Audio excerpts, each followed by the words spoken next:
Doctor Zakir Naik, আমার নাম Jerry Thomas. আমি ওসমানিয়া ইউনিভার্সিটিতে সাংবাদিকতার উপর রিসার্চ করছি। আমরা কয়েকজন বন্ধু মিলে একটা ওয়েবসাইট খুলেছি, সাক্ষীটাইম.com। আপনার কাছে আমার প্রশ্ন, 1 নাম্বার, আমি সবসময় জানতাম যে হাদিস ছাড়া কোরআন অসম্পূর্ণ। এখন আপনি অন্য ধর্মগ্রন্থের কথাও বললেন, আপনি বাইবেলের কথাও বললেন, কিন্তু বাইবেল বলছে যে যীশু খ্রিস্টকে বিশ্বাস করে না সে খ্রিস্ট বিরোধীদের দলে সামিল হয়। এটা একটা ভবিষ্যৎবাণী। আমি এমনও শুনেছি যে হাদিস বলছে যে মুহাম্মদ জাদুবিদ্যার সাহায্য নিয়েছিল। এখানে আপনার বক্তব্যটা কি? ভাই, আপনি প্রশ্ন করলেন আর আপনি বেশ কিছু মন্তব্য করলেন। আপনি বললেন যে আপনি জানেন যে হাদিস ছাড়া পবিত্র কোরআন অসম্পূর্ণ। এখানে আপনি অন্য ধর্মগ্রন্থের কথা শুনলেন, তার মানে ওনার মতে বাইবেলের উদ্ধৃতি দিলে সে কথা মানতে হবে। আর বাইবেল বলছে যিশু বা ঈসা আলাইহিস সালামকে যে বিশ্বাস করবে না সে দোজখে যাবে, ইত্যাদি ইত্যাদি। এখানে আমার মন্তব্য কি? 1 নম্বর পয়েন্ট, হাদিস ছাড়া পবিত্র কোরআন অসম্পূর্ণ নয়। কোরআন একটা স্বয়ংসম্পূর্ণ বই। তবে কোরআনের কথাগুলো বুঝতে গেলে আপনাকে এগুলোর ব্যাখ্যা পড়ে দেখতে হবে। আর হাদিস হলো পবিত্র কোরআনের ব্যাখ্যা, যে কথাগুলো বলে গিয়েছেন নবীজি সাল্লাল্লাহু আলাইহি সাল্লাম। পবিত্র কোরআন একটা সম্পূর্ণ বই, আলহামদুলিল্লাহ স্বয়ংসম্পূর্ণ। তবে আপনি যদি সেগুলো আরো বিস্তারিতভাবে জানতে চান, তখন আপনি পড়বেন যে কথাগুলো বলে গিয়েছেন নবীজি মুহাম্মদ সাল্লাল্লাহু আলাইহি সাল্লাম। আমরা বলি সহিহ হাদিস। একটা কথা বলি, অন্যান্য ধর্মগ্রন্থের উদ্ধৃতি দিয়েছি, তার মানে এই না আমি মানি যে অন্যান্য ধর্মগ্রন্থ আল্লাহর বাণী। প্লিজ আমাকে ভুল বুঝবেন না। আমি এখানে কোরআনের কথা মতো কাজ করেছি। আল্লাহ পবিত্র কোরআনে বলেছেন, সূরা ইমরানের 64 নম্বর আয়াতে উল্লেখ করা হয়েছে, তাআলা ইলা কালিমাতিন সাওয়াইম বাইনানা ওয়া বাইনাকুম, এসো সেই কথায় যাহা আমাদের ও তোমাদের মধ্যে এক। আমি সাদৃশ্যের কথা বলছি। পবিত্র কোরআনের সূরা রাদের 38 নম্বর আয়াতে উল্লেখ করা হয়েছে, ওয়ালিকুল্লি কওমিন হাদ, প্রত্যেক যুগে আমি কিতাব নাজিল করেছি। আল্লাহ তাআলা অনেক কিতাব নাজিল করেছেন। পবিত্র কোরআনে 4টার নাম উল্লেখ করা হয়েছে, তাওরাত, জাবুর, ইনজিল এবং কোরআন। তাওরাত হলো সেই ওহী আসমানি কিতাব যেটা নাজিল হয়েছিল মুসা আলাইহিস সালামের উপর। জাবুর আরেকটা আসমানি কিতাব নাজিল হয়েছিল দাউদ আলাইহিস সালামের উপর। ইনজিল হলো সেই আসমানি কিতাব যেটা নাজিল হয়েছিল ঈসা আলাইহিস সালামের উপর। আর কোরআন হলো সর্বশেষ ও চূড়ান্ত আসমানি কিতাব, নাজিল হয়েছিল সর্বশেষ ও চূড়ান্ত নবী মুহাম্মদ সাল্লাল্লাহু আলাইহি সাল্লামের উপর। এখন আগের সবগুলো আসমানি কিতাব এসেছিল নির্দিষ্ট সম্প্রদায়ের মানুষের জন্য, আর সেই কিতাবের নির্দেশগুলো ছিল একটা নির্দিষ্ট সময়ের জন্য। তাই আল্লাহ তাআলা চাননি যে এই কিতাবগুলো অবিকৃত অবস্থায় থাকুক। কিন্তু কোরআন হলো সর্বশেষ আসমানি কিতাব। আল্লাহ কোরআনে বলেছেন, সূরা হিজরের 9 নম্বর আয়াতে উল্লেখ করা হয়েছে, আমি কোরআন অবতীর্ণ করেছি আর আমি সংরক্ষণ করে রাখব।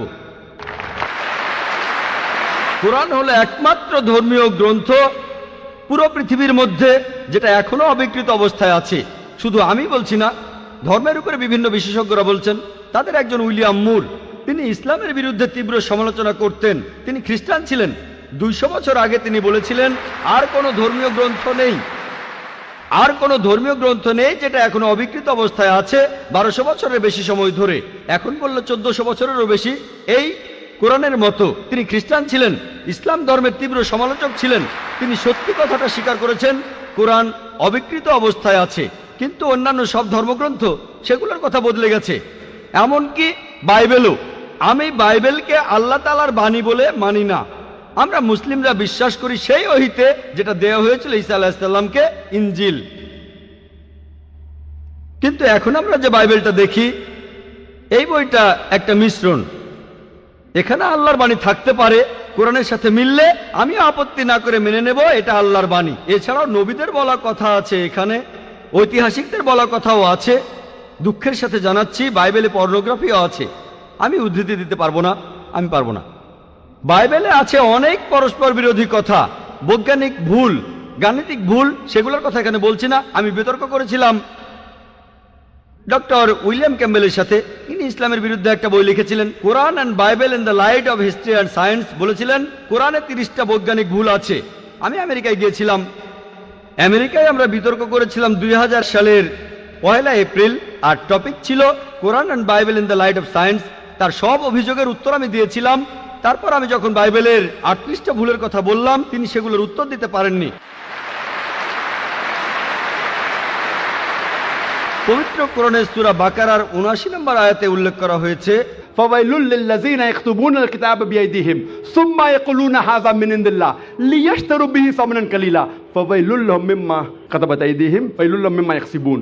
দুর্ভোগ তাদের যারা নিজ হাতে কিতাব রচনা করে আর বলে এটা আল্লাহর ওহী। সমূল্য পাওয়ার জন্য তারা এই কথা বলে, যা লিখেছে সেজন্য শাস্তি তাদের, যা উপার্জন করেছে সেজন্য শাস্তি তাদের। তাই বর্তমানের বাইবেল, হয়তো জানেন এই বাইবেল শব্দটা এটা বাইবেলের মধ্যে কোথাও নেই।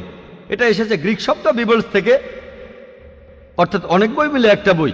আর বিশেষজ্ঞরা এখন বলেন এই বাইবেল লিখেছে অনেকজন লেখক, আমি বলছি না, খ্রিস্টান বিশেষজ্ঞরা। তাই বর্তমানের বাইবেলকে আমি আল্লাহর বাণী বলে মনে করি না।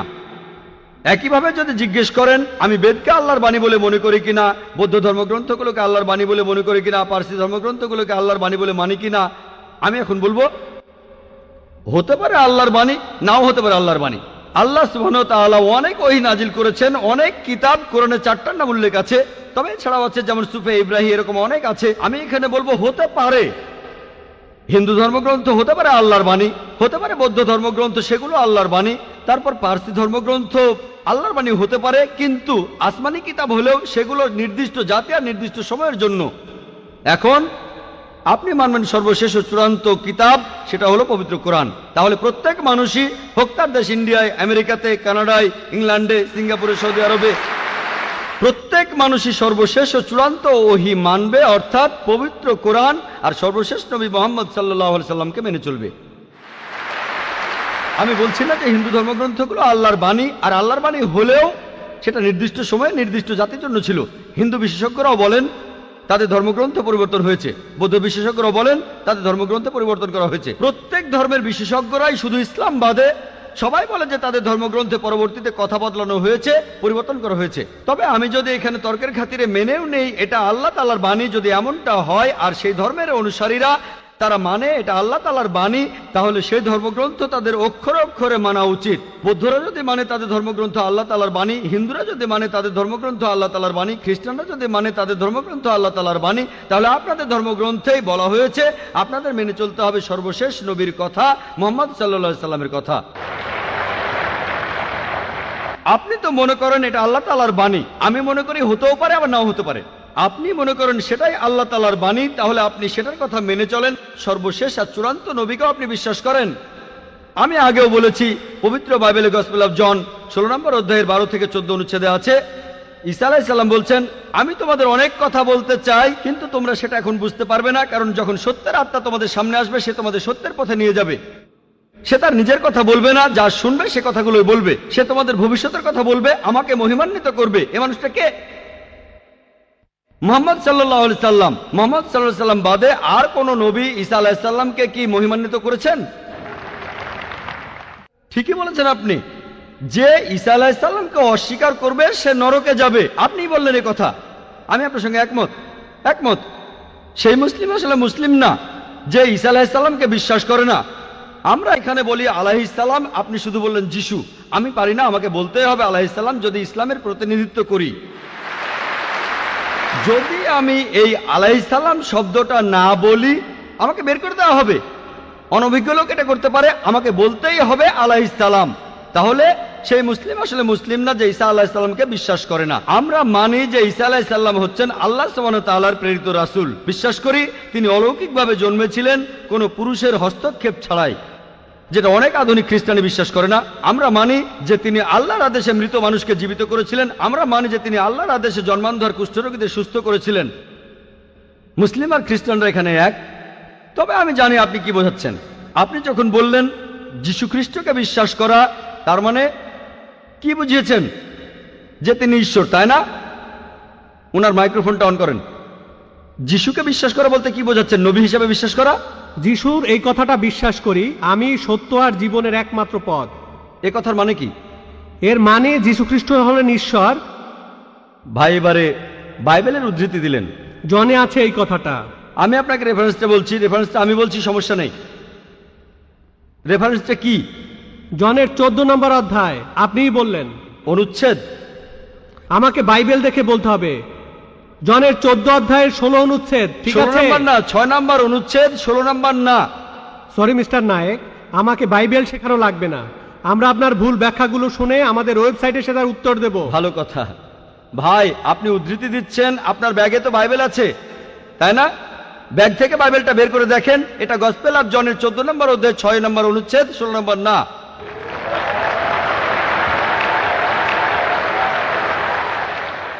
আর আপনি বললেন ঈসা মসীহ আলাইহিস সালাম তিনি বলেছেন যে তিনি ছিলেন ঈশ্বর। আপনার প্রশ্নতে পরে আসছি, প্রশ্নের উত্তরটা দেওয়ার আগে আমি একটা কথা বলে নিই। আমি বাইবেল পড়েছি, গোটা বাইবেলের মধ্যে পরিষ্কারভাবে বলা এমন একটা কথাও নেই যেখানে যিশু বা ঈসা আলাইহিস সালাম নিজে বলেছেন আমি ঈশ্বর আর আমার উপাসনা করো।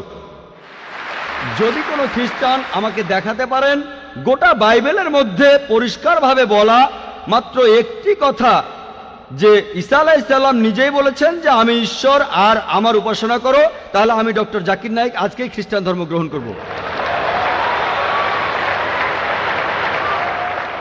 আমি অন্য মুসলিম ভাইদের পক্ষ থেকে এই কথা বলছি না, আমি আমার মাথাটা তরবারির তলে রাখছি। আমি বিভিন্ন ধর্মের উপর একজন ছাত্র। আপনি বাইবেল পড়েছেন আর আমিও পড়েছি বাইবেল। আপনি বললেন যে আপনাকে বাইবেল শেখানো লাগবে না। ঈসা আলাইহিস সালাম এই কথা নিজে বলেছেন, সত্যকে খোঁজো, সত্যই তোমাকে মুক্ত করবে। ইনশাল্লাহ আজকে আপনি সত্য দেখবেন আর ইনশাল্লাহ সত্য আপনাকে মুক্ত করবে। আমি কথাটা আবার বলছি, গোটা বাইবেলে পরিষ্কারভাবে বলা এমন একটা কথাও নেই যেখানে যিশু বা ঈসা আলাইহিস সালাম নিজেই বলেছেন আমি ঈশ্বর আর আমার উপাসনা করো। আপনারা যদি বাইবেল পড়েন, ঈসা আলাইহিস সালাম তার নিজের মুখেই বলেছেন, এটা আছে গসপেল অফ জন 14 নম্বর অধ্যায়ের 28 অনুচ্ছেদে, বলেছেন আমার পিতা আমার চাইতে মহান।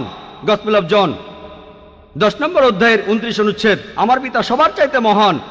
গসপেল অফ ম্যাথিউ 12 নম্বর অধ্যায়ের 28 অনুচ্ছেদ, আমি ঈশ্বরের আত্মার সাহায্যে শয়তানকে তাড়িয়ে দেই।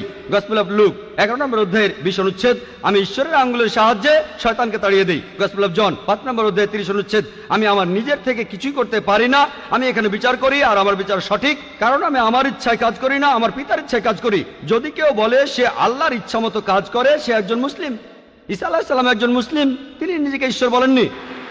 বুক অব অ্যাক্টসে পরিষ্কার বলা আছে 2 নম্বর অধ্যায়ের 22 অনুচ্ছেদ, বলা হয়েছে হে ইসরায়েলের সন্তানেরা একথা শোনো, নাজারেত শহরের যিশু ঈশ্বর প্রেরিত একজন পুরুষ তোমাদের মাঝে, সে অনেক অলৌকিক কাজ করবে, সেগুলো তাকে ঈশ্বর করাবেন, তোমরা তার সাক্ষী থাকবে।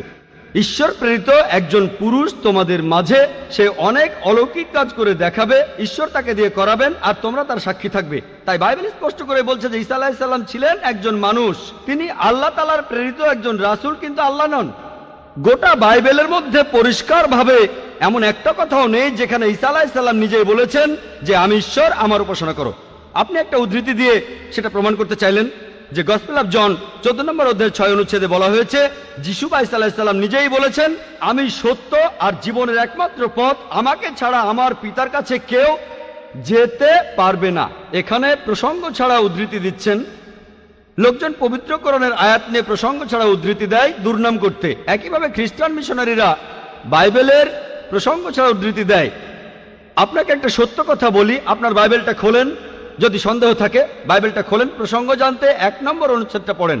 গসপেল অফ জন 14 নম্বর অধ্যায়ের 1 অনুচ্ছেদ বলছে যে তোমরা ভয় পাচ্ছ কেন? যিশু বা ঈসা আলাইহিস সালাম বলছেন যদি তোমরা ঈশ্বরকে বিশ্বাস করো তাহলে আমাকে বিশ্বাস করো। আমার পিতার রাজ্যে অনেক প্রাসাদ আছে, আমি সেখানে গিয়ে তোমাদের জন্য জায়গা তৈরি করব। আমি যখন যাব আমি তখন বলবো। শিষ্যরা বলল আপনি কোথায় যাবেন? তোমরা জানো না আমি কোথায় যাব? তারা বলল না। তখন শিষ্যরা বলল যে আমাদের পথ দেখান, আপনি যেখানে যাবেন। তখন যিশু বা ঈসা আলাইহিস সালাম বললেন আমি সত্য আর জীবনের একমাত্র পথ। শিষ্যরা তখন বলল ঈসা আলাইহিস সালামকে যে আমাদের সেই পথ দেখান। ঈসা আলাইহিস সালাম তখন বললেন আমি সত্য আর জীবনের একমাত্র পথ, আমাকে ছাড়া আমার পিতার কাছে কেউ যেতে পারবে না। আমরা মানি যে নবীগণ যখন এসেছিলেন প্রত্যেক নবী ছিলেন সত্য আর জীবনের দেখানো পথ, সেই নবীদের ছাড়া কোনো মানুষই আল্লাহর কাছে যেতে পারত না। আর যীশু খ্রিস্টের সময়ে আমি বাইবেলের কথা মানছি, যিশু বা ঈসা আলাইহিস সালাম তিনিই ছিলেন সত্য আর জীবনের একমাত্র পথ। যীশু খ্রিস্টের শিক্ষা ছাড়া কোনো মানুষই তখন আল্লাহর কাছে যেতে পারত না। মুসা নবীর সময়ে তিনি ছিলেন সত্য আর জীবনের পথ। মুসা আলাইহিস সালামের শিক্ষা ছাড়া কোনো মানুষই আল্লাহর কাছে যেতে পারত না। এখন দেখেন ঈসা আলাইহিস সালাম নিজেই বলেছেন আমি তোমাদের অনেক কথা বলতে চাই, শিষ্যদের বলছেন, এটা আছে গসপেল অফ জন 16 নম্বর অধ্যায়ের 12 থেকে 14 অনুচ্ছেদে। আমি তোমাদের অনেক কথা বলতে চাই, কিন্তু তোমরা সেগুলো এখন বুঝবে না, কারণ যখন সেই সত্যের আত্মা আসবে সে তোমাদের সত্যের পথে নিয়ে যাবে। সে তার নিজের কথা বলবে না, যা শুনবে সে কথাই বলবে। সে তোমাদের ভবিষ্যতের কথা বলবে, আমাকে মহিমান্বিত করবে। আর এখন দেখবেন, ভালো করেই দেখবেন যে নবীজি মুহাম্মদ সাল্লাল্লাহু আলাইহি সাল্লাম তিনি সত্য আর জীবনের একমাত্র পথ। মুহাম্মদ সাল্লাল্লাহু আলাইহি সাল্লাম যা শিখিয়েছেন সেগুলো ছাড়া কেউ আল্লাহর কাছে যেতে পারবে না। আর মুহাম্মদ সাল্লাল্লাহু আলাইহি সাল্লাম ছিলেন সর্বশেষ আর চূড়ান্ত নবী। এখনকার দিনে দেখবেন, হোক সেই লোক বাস করছে আমেরিকায়, কানাডায়, ইংল্যান্ডে, ইন্ডিয়ায়, সৌদি আরবে, পৃথিবীর যেখানেই থাকুক, এখনকার দিনে সবার জন্য মুহাম্মদ সাল্লাল্লাহু আলাইহি সাল্লাম তিনি হলেন পথ, সত্য আর জীবনের। মুহাম্মদ সাল্লাল্লাহু আলাইহি সাল্লাম যা শিখিয়েছেন সেগুলো ছাড়া কেউ আল্লাহর কাছে যেতে পারবে না। আর প্রায় সব ধর্মগ্রন্থ এরকম কথা বলছে, এমনকি বাইবেলও। আশা করি আপনি সত্যটা জানতে পেরেছেন, আর ইনশাআল্লাহ আপনি সত্যের কাছে এসেছেন, সত্য আপনাকে মুক্ত করবে।